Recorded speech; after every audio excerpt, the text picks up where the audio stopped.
প্রচণ্ড রোদে মরুভূমির বালি যখন আগুন হয়ে যায়, পিপাসায় যখন গলা কাঠ হয়ে আসে, ঠিক সেই মুহূর্তে যদি বলা হয় এক সভ্যটা পানিও খাওয়া যাবে না, পৃথিবীর কোনো শক্তি কি কাউকে দিনের পর দিন এভাবে ইচ্ছা করে পিপাসায় রাখতে পারে? আর অথচ এটা বাস্তব, আজও ভাবলে অবিশ্বাস্য। অথচ আজ থেকে 114 বছর আগে ঠিক এমনটাই ঘটেছিল।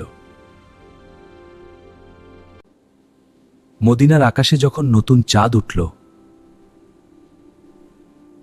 তখন আসমান থেকে এলো আল্লাহর এক হুকুম।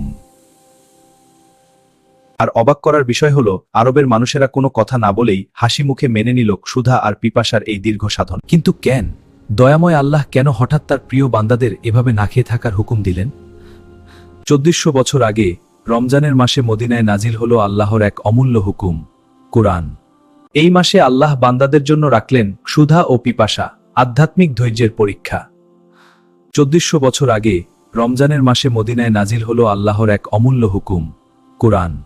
রমজান শেখায় ধৈর্য, বিশ্বাস এবং আল্লাহর প্রতি পূর্ণ সমর্পণ।